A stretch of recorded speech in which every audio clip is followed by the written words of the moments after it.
여러분 지난 시간까지만 해도 재무관리가 어떤가 하는 OT를 하고 영역별 우리가 얘기를 했죠. 가볍게 우리가 얘기를 다시 한번 해본다면 재무관리는 BES의 차변 쪽, 바로 내가 가지고 있는 자산을 어떻게 투자를 해서 기업의 가치를 높이느냐, 바로 차변 쪽은 바로 투자죠. 이때 투자를 할 때는 반드시 어디야 되느냐 그러면 우리가 봤을 때 기업 가치를 얘기할 때 분자 쪽이다 이런 얘기를 했죠.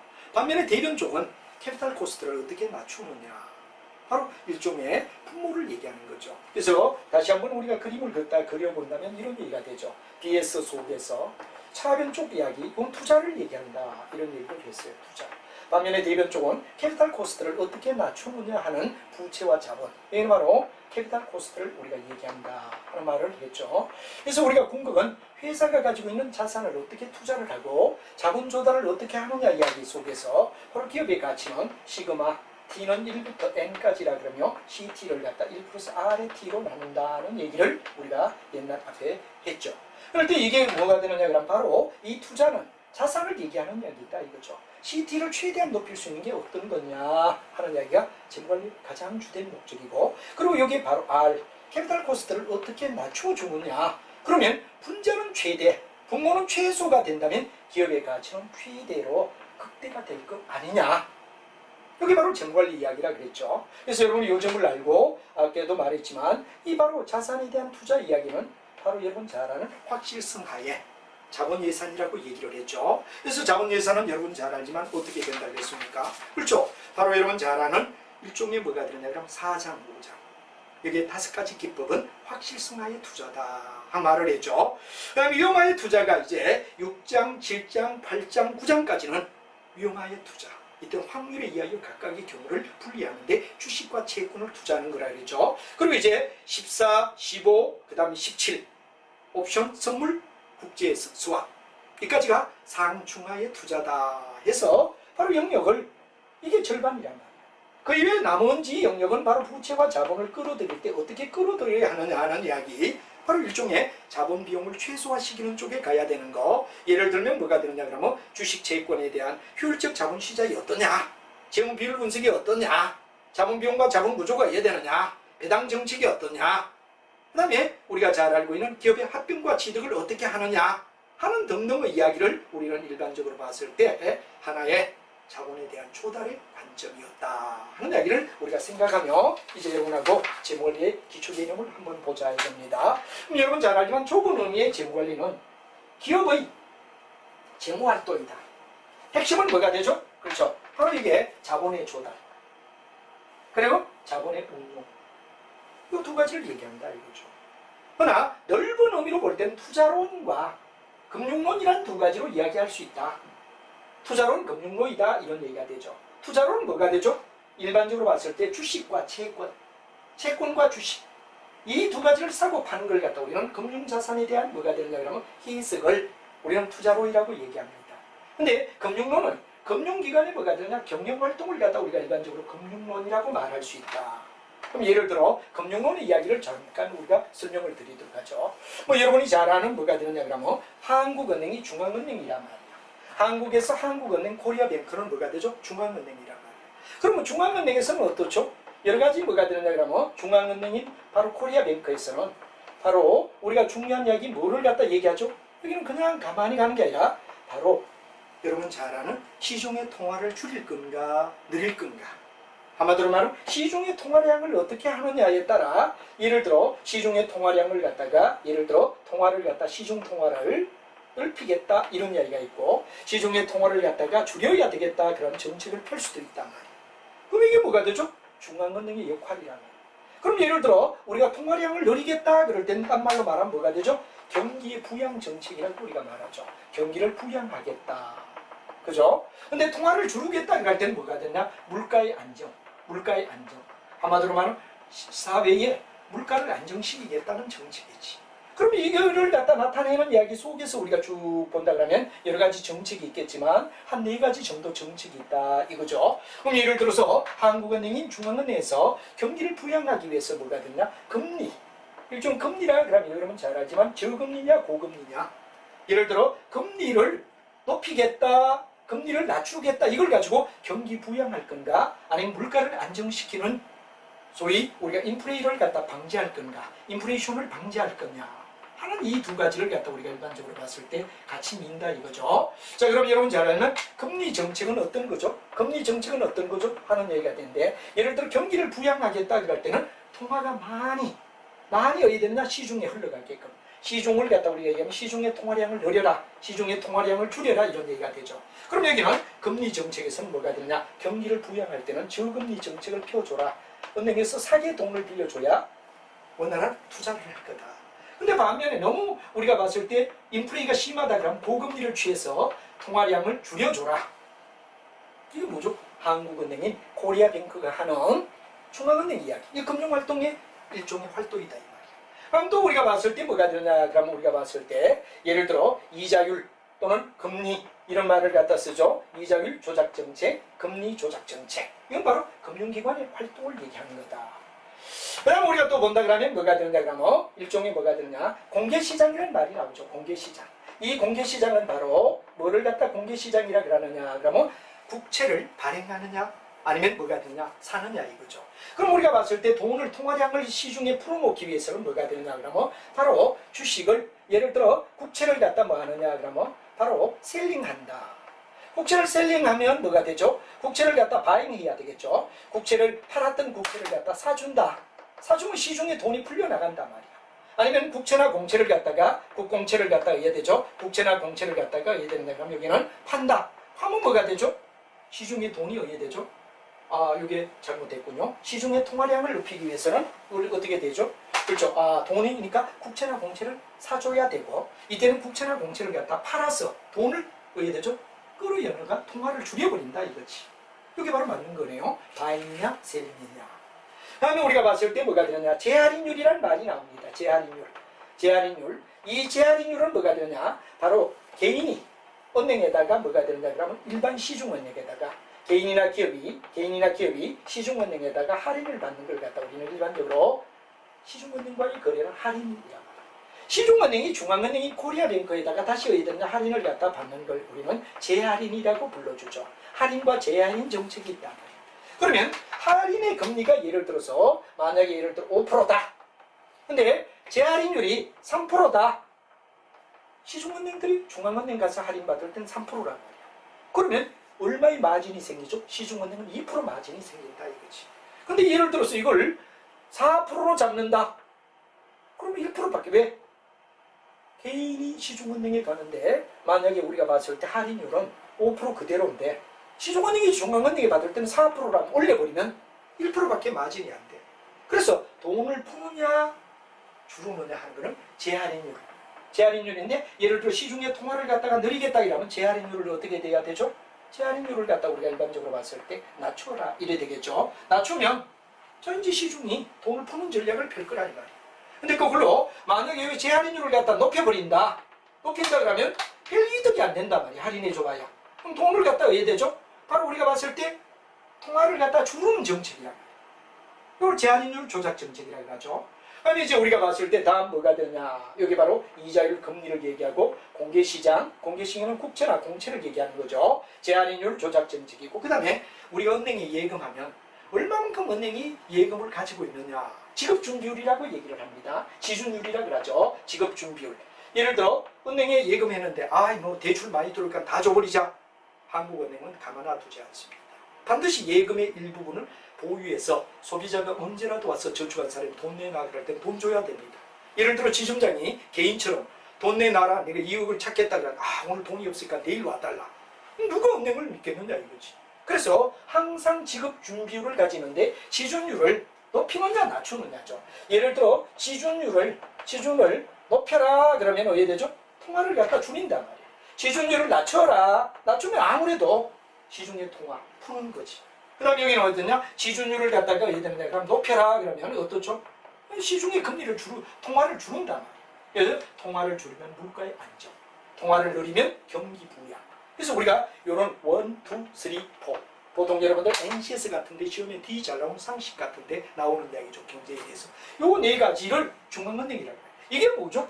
바로 중앙은행이 어떤 경영활동하지를 갖다 우리가 알아주는 뭐가 되죠? 바로 금융론의 이야기다. 금융론 이야기다. 이런 얘기를 갖다 우리가 쓸 수 있죠. 그래서 우리가 일반적으로 봤을 때 은행이 어떤 역할을 하느냐, 금융기관의 경영활동을 하나하나 얘기하는 이런 활동을 우리는 뭐라 하죠? 바로 금융론이라고 얘기하더라. 또 여러분 국제무역에 들어가면 국제무역에서는 어떤 거냐? 바로 여러분 잘 아는 뭐가 되느냐? 신용장이라는 말이 나와요. 신용장. 여러분 9장에 가게 되면 국제경영을 우리가 배우게 됩니다. 이 국제경영을 갖다 우리가 보통 이제 경영학의 9장 쪽을 보면 국제경영이다 그런 얘기가 나오는데, 국제경영은 바로 수출과 수입을 얘기하는 게 국제경영이란 말이에요. 여기서도 어떤 문제가 있죠? LC 신용장에 대한 얘기가 나옵니다. LC는 뭐를 갖다 나타내죠? 레터 오브 크레디트다. 그러니까 신용장이라고 얘기를 하죠. 예를 들어 이거는 산업은행이나 수출입은행이나 산업은행이나 수출입은행 같은 데서 어디 되죠? LC를 갖다가 외환은행 이런 데서 발부한단 말이에요. 그래서 우리가 레드 오브 크레디트라는 말을 갖다 쓰죠. 레드 오브 크레디트. 그래서 일종의 신용을 나타낸다 그런 말인데, 이건 뭐냐? 수출자와 수입자가 둘이만 있다. 수출자 엑스포트, 수입자 임포트라고 얘기를 하자 이거지. 그러면 이 두 사람 사이에 서로 어떤 분쟁이 일어나죠? 수출자는 이럽니다. 야, 너 돈 주면 내가 물건 꼭 보낼게. 수입자는 그러지 말고 네 물건 보내면 내가 꼭 약속을 지키고 돈을 보내겠다. 수출자는 돈 주면 물건 꼭 보내줄게. 두 사람 사이에 가만히 놓으면 평생 같은 무역은 안 이루어집니다. 돈 먼저 달라 이거지. 물건 먼저 달라는 얘기지. 그래서 돈과 물건을 갖다 서로 먼저 달라는 얘기가 나오다 보니까 뭐가 되느냐 그러면 우리가 봤을 때 거의 대다수가 뭐가 되느냐 그런 얘기인데, 요렇게 엑스포트냐 임포트냐에 따라 달라진다 이거죠. 그래서 우리가 일반적으로 엑스포트냐 임포트냐에 따라 각각 달라지는데, 이런 얘기죠. 이러면 무역은 영원히 이루어지지 않는단 말이에요. 그래서 수출자와 수입자 사이에 여기에 수입자가 자기가 통장에 은행에 거래 은행이 있겠죠. 이 거래 뱅크가 뭐를 갖다 하느냐? 은행에 어차피 돈이 들어와 있으니까 수출자에게, 수출자야 네가 만약에 물건값을 갖다 네가 물건을 주면 내가 그 돈에 대해서 책임질게. 그리고 예를 들면 이 사람이 우리 은행에 저금이 있어. 돈을 묶어버리죠. 만약에 신용장 발행해준다 그럼 그 다음에 뭐가 되느냐 그러면 돈을 묶어버린단 말이에요.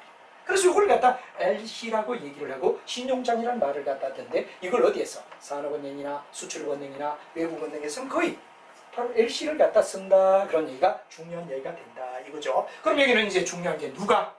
바로 여기 후에 속하는 영역을 갖다 우리가 말하면 수입자의 거래은행이, 수입자 거래은행이 누구에게? 훔의 이야기가 되겠죠? 훔은 바로 수출자에게. 무엇을? 그런 화세 개념을 갖다 우리가 얘기한다면 수입자의 신용을 보증하는 편지, 신용을 보증해주는 편지, 이걸 갖다 우리는 뭐라고 하죠? 바로 신용에서 LC라는 말을 쓴다 이거죠. 그래서 우리가 국제무역, 보통 무역에서는 신용장이라는 말이 나오는데, 이건 어디에서? 바로 우리가 봤을 때 산업은행이나 수출은행이나 외환은행 이런 데서 신용장을 발부한다. 이런 걸 연구하는 학문이 뭐가 되죠? 금융활동에 대한 연구다 하는 얘기를 알면, 이제 재무관리 쪽에서 넓게 말하면 자금의 조달과 운영 얘기하는 좁은 의미, 우리는 요것만 배운다 이거죠. 그렇지만 넓게 본다면 우리는 좁은 의미의 재무관리만 배우면 됩니다. 그러나 넓은 의미는 투자론, 그 다음에 뭐가 되느냐 그럼 채권과 주식에 대한 가격 형성이나 안전 이런 거죠. 근데 금융권, 아까 얘기했던 금융기관에 아까 한국은행이 취하는 금융의 내용, 그 다음에 외환은행이나 수출입은행이 취하는 LC, 이런 것들은 전부 다 금융기관의 경영활동을 나타내는 대표적인 예다 하는 이야기를 우리가 한번 이해를 하시면 될 거다 하는 이야기로 재무관리. 근데 우리가 배우는 내용은 뭐죠? 자금의 조달과 자금의 운영을 나타내는 요 1번. 요 1번을 갖다 우리는 재무관리에서 배우겠노라 하는 이야기를 여러분이 알고, 그러나 재무관리는 넓게 말하면 투자론과 금융론이라는 이야기도 있다 하는 이야기를 여러분이 이해를 하시면 충분히 무슨 말인가를 이해할 수 있다 하는 이야기로 설명을 드릴 수 있을 겁니다. 자, 이렇게 해서 일단 뭐가 되느냐 그럼 여기에 대한 재무관리의 개념은 맺고, 이제 다음 이야기는 뭐죠? 자, 재무관리는 그럼 어떤 이야기를 하느냐? 재무관리는 어떠냐? OT 할 때도 이미 이야기를 했습니다만 가볍게 우리가 생각해보자 이거죠. 재무관리는 궁극은 어떤 이야기를 가지고 우리가 논하게 되느냐? 물론 배운 것에 대한 뭐가 되느냐 그러면 반복이지만 그래도 정확하게 이해를 한번 하기 위하여 더 가볍게 리뷰를 시키면서 나가도록 하죠. 자, 재무관리 이꼴 뭐라 그랬죠? BS의 차변과 대변에 대한 이야기다 하는 말을 지난 시간에 OT 할 때도 얘기를 했습니다. 그럼 여러분 잘 알지만 뭐가 되느냐 그런 얘기죠. 일종의 뭐가 되느냐 BS. 이 BS라 이러면 반드시 알아둬야 되는 게 균형을 나타낸다. 뭐냐? 차변과 대변이 균형을 나타낸다. 그게 BS가 되죠. 그리고 여기는 어느 회사냐? 기업 주체설이죠. 언제냐? 이런 시간을 갖다 우리가 나타내 주는 게 BS 이야기란 말이에요. 그럼 BS 속에서 이쪽에 우리가 차변이다 이럴 때 차변은 기업이 가지고 있는 경제력이지. 이 경제력은 바로 투자를 결정하는 이야기다. 투자. 바로 이쪽을 차변이라 그러죠. 반면에 우리가 예를 들면 자본의 조달에 속하는 부채와 자본을 갖다 바로 대표적인 게 뭐가 되느냐? 사채를 나타내는 폰드가 되고 얘는 주주가 돈 내는 스톡을 얘기가 바로 S, B 이런 얘기가 B분의 V B분의 뭐가 되느냐 그러면 여기는 S 이런 말을 많이 쓰는데 여기 뭐가 되죠? 폰드고 여기 바로 주식이란 말이에요. 여기 뭐가 되느냐? 이걸 어떻게 구성할래? 바로 대변 쪽 이야기. 자변 쪽은 자기가 가지고 있는 자산을 어떻게 투자하죠? 세 가지 관점이라고 했죠? 어떤 관점이었습니까? 그렇죠. 바로 우리가 잘 알지만 뭐가 되느냐 그러면 자 뭐가 됩니까? 확실성 하에 자본 예산이라고 그랬죠. 위험하에 바로 예를 들죠. 확률이 있다 그랬죠. 상충하에 그럴 때 옵션 선물 스왑이라고 그랬죠. 이 세 가지를 구분하며 배웠단 말이에요. 다음 여기는 뭐가 되느냐? 자본의 조달과 비용은 바로 어떻게 비용을 낮추느냐 하는 쪽의 이야기가 되는데 그게 바로 대변 쪽. 최적 자본 구조를 구성하라. 어떻게 할 때 비용을 작게 나고 하느냐? 이거는 자산을 어떻게 최적 구성하죠? 자산을 최적 구성한다 그런 말은 바로 CT를 바로 여러분 1 플러스 R의 T다 이래 얘기했죠? 시그마를 넣었죠? 바로 시그마가 되고 이게 V라 그랬죠? T는 1부터 N까지 간다 그랬죠? 이럴 때 소식을 넣고 보면 바로 1번의 이야기는 뭐죠? 누구라고? 어떻게 CT를 높게 할 거냐? 2번은 이야기가 뭐죠? 1 플러스 R에서 R을 어떻게 하면 캐피탈 코스트를 낮출까? 그러면 전체적으로 기업의 가치는 어떻게 되죠? 확대하는 것이 재무관리의 목적이다. 그리고 이 두 가지가 원활히 흘러갈 때 바로 여러분 잘 아는 뭐가 되죠? 플렉스, 유동성이 확보된다. 잘 돌아간다는 얘기지. 유동성이 잘 돌아간다는 얘기지. 이거의 실패가 뭐가 되죠? 바로 1997년 IMF 위기 때 유동성 관리에 실패한 경우가 바로 대표적인 예다 하는 이야기를 여러분이 알며 재무관리는 공급은 투자의 결정. 이 표를 본다면 자산, 이 표를 본다면 R을 어떻게 하느냐. 이 두 가지가 원활히 될 때 잘 흘러가게끔 해주는 게 유동성이다. 1번, 2번의 결과라고 우리가 말할 수 있지. 이 세 가지가 바로 재무관리를 배우는 목적이다 하는 이야기를 여러분하고 쭉 살펴보며 바로 이 세 가지가 원활히 이루어질 때 투자의 바로 결정. 중요한 게 이거예요. 근데 여기서 제일 조심해야 될 건 이 투자를 할 때는 최소한 뭐죠? 여기는 안 나오지만 뒤에 가면 배웁니다만 뭐를? 바로 영업의 레버리지를 반드시 해야 되느냐? 영업 레버리지는 뭐죠? 최소한 아무리 돈을 적게 벌어도 고정비를 커버해라. 고정비의 대표적인 게 뭐죠? 임차료. 또 대표적인 게 뭐가 되죠? 월급을 얘기하는 임금. 집세와 월급은 최소한 줄 수 있을 만큼 벌어내. 이런 얘기.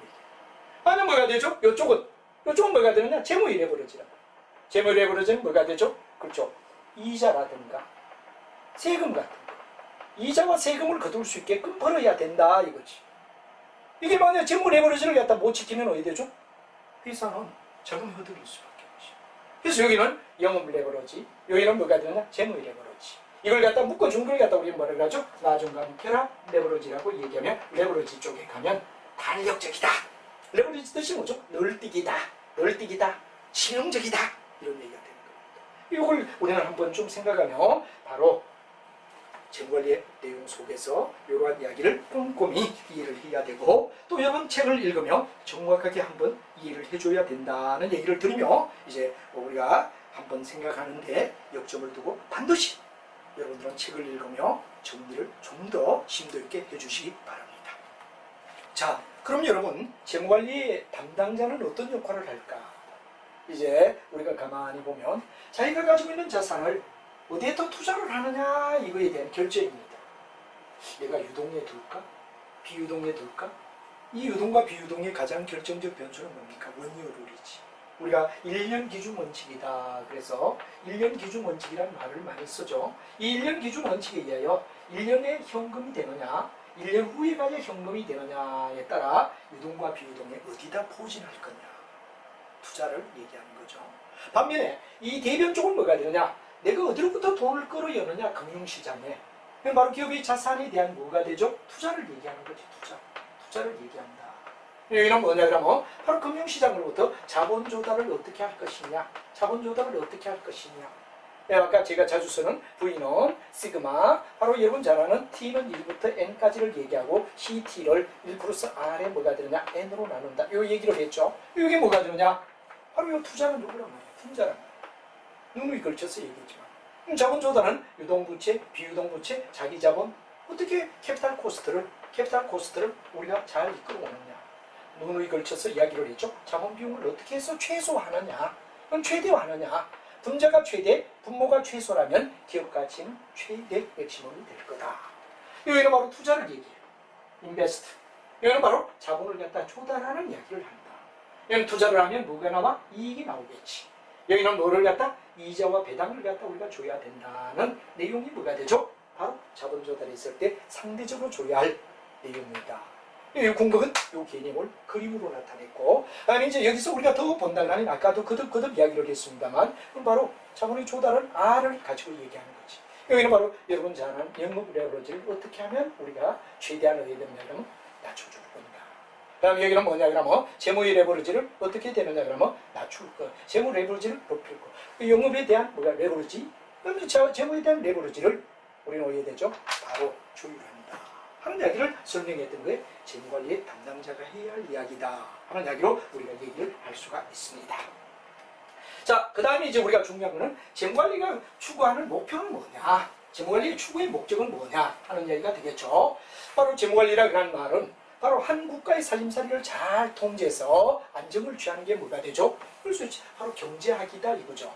경제를 얘기한다면 우리 기업이 뭐가 되느냐? 장사를 해서 돈 버는 거. 우리 일반적으로 봤을 때 뭐가 됩니까? 이 경제는 바로 여러분 잘 아는 국가의 수입과 지출을 0으로 만들어서 효율적으로 어떻게 살아가게끔 만들어주느냐 하는 게 경제학이라면 기업은 뭐가 됩니까? 이익의 극대화지. 경제와 경영의 차이는 경제는 이익 극대화하면 안 돼요. 수입과 지출을 균형을 가져서 바로 뭐가 됩니까? 삶을 더 풍족하게 만들어주는 게 경제학이라면 경영학은 기업 이윤을 사회에 욕먹지 않고 사회에 좋은 일을 하면서 최대화 이끌어가는 게 바로 뭐가 되죠? 기업의 목적이란 말이에요. 경영은 공부는 재무관리는 경영이란 말이에요. 그렇기 때문에 우리가 봤을 때 재무관리의 목표는 뭐냐? 물으면 바로 이윤의 극대화다라고 우리가 말할 수 있겠죠. 그리고 영리를 목적으로 한다 이렇게 우리가 되겠지. 그런데 이 이윤의 극대화라는 개념이 너무 지나치다 보면 이윤이 즉 한마디로 말하면 이윤이란 말을 꼭 돈만 가지고 따져야 되느냐. 그렇죠. 만약에 삼성 같으면 삼성에 가지고 있는 사람들의 어떤 질적인 한마디로 말하면 노하우 그 기업만이 가지고 있는 어떤 노하우 이 노하우는 뭐가 되느냐 그러면 우리가 그러면 하나의 무형이다 보니까 이윤이라고 할 수 있느냐 이건 아니다 이거. 그렇지만 우리가 봤을 때 이건 인적 아주 탁월한 사람들을 가지고 있다. 인적 자원. 그렇죠. 우리가 삶에서 세상에서 나와 똑같은 뜻을 가하는 동지 하나만 있어도 삶은 훨씬 더 편안해집니다. 나를 인정해주고 나의 말을 잘 들어주고 나와 같이 호흡하는 친구가 있다 그러면 이건 상당히 어디 되느냐 그러면 현대에 사는 사람에게는 도움이 되듯이 바로 이런 것들이 다 하나의 뭐가 되느냐 이윤인데 돈만 이윤이라고 말하는 것은 모순이지 않느냐. 그래서 우리가 이윤의 극대화라고 하는 이야기는 좋은데 영리만 목적으로 한다고 하는 건 좋은데 이윤을 돈만 가지고 이윤이라고 하기는 곤란하지 않느냐. 두 번째는 화폐 시간 가치를 무시한다. 우리가 돈 얼마? 그럼 돈 얼마로 끝나? 근데 왜 여기는 화폐 시간 가치는 전에도 말했지만 현재냐, 영시점이냐, 1년 후냐, 2년 후냐 그럼 똑같은 돈이지만 언제 돈이냐, 언제 돈이냐는 이야기를 갖다 말하지 않고 그냥 맹목적으로 얼마? 그건 화폐 시간 가치. 우리 회계에서는 화폐 시간 가치를 취급하지 않습니다. 왜? 매기마다 보고를 하니까. 근데 왜 되느냐 그러면 재무관리 속에는 1년 후, 2년 후, 3년 후 왜? 투자를 하면 1년 내에 끝난다고 보지 않기 때문에 화폐 시간 가치를 반영해 줘야 된다 이거죠. 그리고 미래는 불확실한데 미래 불확실성을 갖다가 반영하지 못한다. 그럼 사람은 그렇죠. 솔직히 사람은 장래를 젊으니까 그냥 오래 살겠지 뭐 별일 있겠어? 이러지만 불의의 사고가 일어나서 내일이라도 어야 되죠? 생명을 끊을 수도 있죠. 기분 나쁜 얘기죠. 이건 뭐가 되죠? 바로 미래는 불확실성을 가지고 있다. 근데 이 세 가지를 반영하지 못하기 때문에 여러분들이 이 세 가지 정도는 어야 되느냐면 무조건 암기해 주셔야 돼요. 특히 뭐 우리가 가끔 시험 볼 때는 보기는 봤는데 알까? 주관식 시험을 봐라 그러는 경우는 이걸 굉장히 시험에 잘 내거든요. 이윤의 극대화의 문제점을 지적하라. 그러면 현대 시험은 시험을 진화하니까 옛날에는 이거 나온 데가 있습니다. 이럴 경우는 여러분이 어느 정도 이런 건 암기가 돼 있어야 된다. 정관리라 그러니까 무조건 이해만 가는 게 중요한 거예요. 어느 정도 암기도 돼 있어야 된다는 게 굉장히 중요해요. 그래서 자격 시험마다 또는 여러 가지 시험마다 각각 어야 되느냐 그러면 개념이 어떻습니까? 상황이 다르겠지만 거기에 맞게끔 외워야 될 수도 있다. 이 세 가지를 여러분들 반드시 알고 있습니다. 어떤 면은 설아 그럴 수 있단 말이에요. 주관식 같은 이런 것들을 대비해 주는 게 중요하다 하는 얘기가 바로 내용이 됩니다. 자, 그 다음 두 번째는 실제로 얘들과 맞는 이야기는 뭐가 되죠? 기업 가치의 극대화다. 기업 가치 극대화다.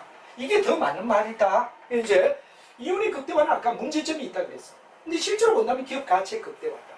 아까 말했지만 CT를 1 플러스 R에 뭐가 되냐 T로 나누고 바로 이걸 갖다 시그마 속에 넣고 T는 1부터 N이라고 얘기하고 바로 V라는 얘기했죠. 이걸 높여줘라.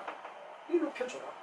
이거 높이려면 분자는 높고 분모는 낮춰줘야 되고 이건 바로 투자를 해서 이익을 많이 가져야 되고 여기는 바로 자본 비용을 줄여준다.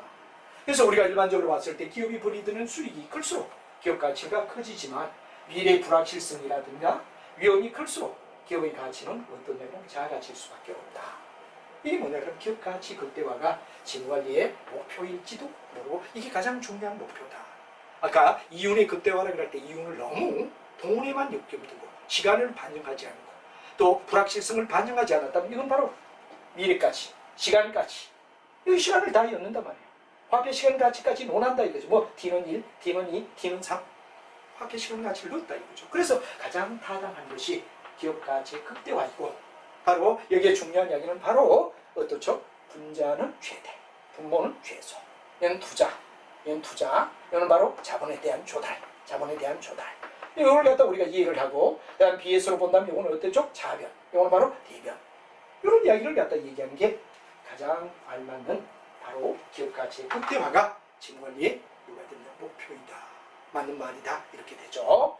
다음 우리가 중요한 이야기는 세 번째. 여기서 우리가 본 게 바로 이거죠. 기업 가치 극대화라는 이야기를 이제 여기서 다시 한번 기업 가치를 얘기를 쭉 하고 있죠. 한 번 더 이 표를 우리가 본다 그러면 이런 얘기가 되겠어요. 바로 이런 캐피탈 코스트 그러니까 K로 나타내거나 R로 나타내 이건 의미가 없습니다. 그래서 바로 이건 투자를 해서 들어오는 돈을 얘기한단 말이에요. 그래서 시그마 속에서 1부터 N까지 가기도 하고 영원히 본다 그러면 무한대까지 갈 수도 있지. 무한대 N 이건 별 의미가 없죠. 자, 여기에 K, T, GT 이렇게 됩니다. 그래서 우리가 T 시점의 현금 흐름을 얘기하고 K는 불확실성을 반영한 바로 할인율, 일종의 자본 비용을 얘기한다 하는 말인데 이게 극대화가 되게끔 만들어라. 우리는 이 문제 명제를 달성하기 위하여 기업 가치의 극대화를 위하여 계속해서 재무관리를 배우게 되고 그래서 이제 잘 알지만 분자는 뭐였습니까? 이 분자는 투자였고 이 분모는 캐피탈 코스트를 만드는 거. 투자 속에는 어디 되죠? 확실성화의 투자, 그 다음에 뭐가 되죠? 위험화의 투자, 상충화의 투자 하는 걸 우리가 배웠고 그 다음에 이 K를 낮춰주는 기법은 여러 가지 요걸 제외한 나머지 영역에 뭐가 됩니까? 기법이다 하는 이야기도 OT 할 때 제가 얘기를 했고 이런 걸 명확하게 여러분이 알며 따라오고 또 제가 100%다 못하면 책에 있는 이야기를 꼼꼼히 어디 되느냐 노트화 시키는 걸로 그래서 하나의 자기만의 족보를 만들어준다는 게 아주 중요한 이야기가 될 것 같습니다. 자, 그래서 이게 바로 가장 중요한 것은 기업 가치의 극대화다. 2번이다. 하는 이야기는 미 결론을 얘기하죠. 이제 여기서 이제 기업 가치의 극대화도 문제점이 뭐냐. 자, 기업 가치를 갖다 우리가 잘 나타내는데 여러 가지 뭐 있는데 굉장히 중요한 이야기가 이겁니다. 주식회사는 소유와 경영이 어디에 되느냐 분리되어 있다. 그렇죠? 돈을 낸 사람과 실제로 운영하는 사람은 뭐가 됩니까? 분리되어 있단 말이야. 이게 분리가 되어 있다 보면 뭐가 되느냐 그럼 바로 굉장히 중요한 이야기가 기업 가치를 극대화해야 되는데 잘못하다 보면 CEO들의 개인 이익 극대화 쪽이 되도록 의사결정을 생기는 경우가 있다. 이게 바로 무슨 문제를 얘기하느냐. 우리 기업 가치 극대화를 이끌어가면 다 기업 가치 극대화를 얘기해야 되는데 이거 해야 되는 이야기를 우리가 봤을 때 중요한 이야기는 개인의 이익의 극대화로 갈 가능성이 있다. 또 우리가 중요한 거는 아까 기업 가치 극대화를 넣어서 화폐 시간 가치라든가 현금 흐름을 갖다가 이제 확실히 반영해 줘야 되는데 못할 때 문제가 된다. 그래서 이제 이런 내용을 갖다 얘기하는 한계성. 잘 읽으면 여러분이 정리하시면 될 것 같고, 그다음에 여기서 일어난 문제가 뭐죠? 대리 문제다. 대리 문제가 뭐냐? 아주 중요한 얘기가 되죠. 극단적으로 얘기하면 대리 문제는 이겁니다. 대리 비용이라는 얘기가 나오죠. 대리 비용. 대리 비용이라는 말이 나오는데 예를 들어 CEO가 자기들이 작성한 뭐가 되냐? 바로 FS를 주주들은 믿지 않는 거예요. 주주는 믿지 않습니다. 이걸 인정 안 한다 이거지.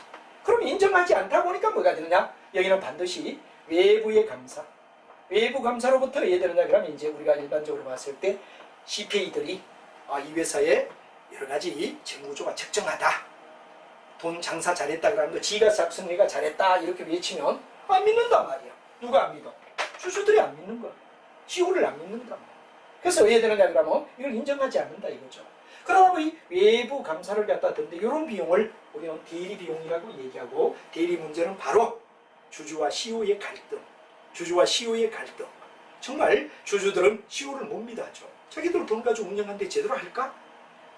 바로 여기에 대한 고민과 갈등을 하는데 이게 대리 비용이다 이거죠. 그래서 이제 이런 이야기가 대리 문제가 되고, 이런 대리 문제는 바로 주주와 CEO의 갈등을 갖다 나타내는 이야기다 하는 이야기를 여러분이 굉장히 고민을 해야 된다는 이야기가 우리 책에 잘 나와 있습니다. 이걸 갖다 우리는 바로 주주와 CEO의 대리 문제라고 얘기를 하죠. 그래서 여기서 이제 우리가 중요한 이야기는 바로 이런 대리 문제를 생각하게 되고, 이제 대리 문제가 있다 보니까 어떤 문제가 일어나느냐 하는 이야기가 됩니다. 바로 여러분들 세 번째는 경영자 이익의 극대화다. 바로 주주는 우리의 주주의 목적은 뭡니까? 한번 얘기를 하면 주주는 두 가지 목적이 있습니다. 배당을 많이 줘야 된다. 다음에 회사의 주가를 올려줘야 된다. 이 두 가지를 충족시켜주면 배당을 많이 주든지 주가를 높여주면 주주는 만족해요. 이거에 역점을 두는 게 주주의 목적이라면 경영자는 어떠냐? 뭐 주주의 뭐가 됩니까? 이런 배당과 주가를 많이 높여주는 데 역할도 하지만 바로 CEO는 자기의 이미지, 자기의 외적인 어떠냐 그러면 바로 하나의 정말 CEO로서 명품이다 이런 얘기를 듣고 싶다. 경영자 자기는 뭐냐 그러면 바로 한마디로 말하면 자기들이 어떠냐 그러면 바로 어떻습니까? 외형 키우기. 외형을 굉장히 키우게 하더라, 잘하더라. 이 사람 회사를 너무 잘 운영하더라 이런 소리를 듣고 싶다. 그래서 여기에 두 가지가 일어나는 게 이 문제가 무슨 문제냐? 대리 문제라고 얘기를 했던 거죠. 여기 세 번째는 경영자가 자기들의 이익의 극대화. 여기는 굉장히 중요한 게 기업의 외형 키우기라고 얘기를 했어요. 자세한 이야기는 여러분이 책을 통하여 한번 정리를 해야 되는데 외형 키우기라. 그래서 외형 키우기에 너무 역점되면 자기의 이름 나기를 바라더라 이거죠. 그래서 해야 되느냐? 근데 이 경영자 이익의 극대화를 갖다가 해야 된다고 하는데 가능한 놓지 않습니다. 뭐냐 그러면 주주들은 이사회를 통하여 경영자를 감시하고 주요 사항의 의결권을 행사하고 비효율적인 경영자는 어디 되냐? 임기가 되면 잘라버린다 이거지. 그렇기 때문에 결국은 경영자 이익의 극대화는 하나의 가설일 뿐이지 실제로 어디 되죠? 주주에게 협조하지 않고는 견딜 수가 없다 이거지. 원래는 경영자가 자기 위험 키우기에 역점을 둘 수 있지만 이거는 현실적으로 불가능하다. 결론은 뭐가 되죠? 바로 기업 가치의 극대화에 귀착할 수밖에 없다. 이거는 주주들의 통제라, CEO를 통제해서 절대 이걸 방치하지 않는다. 그리고 아주 재미난 이야기는 여기는 없지만 스톡 옵션이라고 하죠. 주가를 어느 정도 올려주면 너에게 옵션을 주겠다 하는 회유의 작전. 말 안 들으면 잘라버려. 당근과 채찍이죠. 주가를 올려주면 너에게도 배당을 주겠다. 이렇게 스톡 옵션 제도. 그래서 당근과 채찍을 가지고 CEO를 주주들이 통제한다. 그렇기 때문에 세 번째 이야기는 불가능하다. 하는 이야기로 결말을 맺을 수 있다. 그래서 궁극은 바로 우리가 봤을 때 재무관리의 목적에 재무관리를 갖다 이끌어가는 가장 중요한 이야기는 뭐가 되죠? 바로 핵심은 이윤의 기업 가치의 극대화인 2번으로 귀착된다. 3번도 있지만 이건 불가능하다 하는 이야기로 결말을 맺을 수 있다는 이야기가 되겠습니다.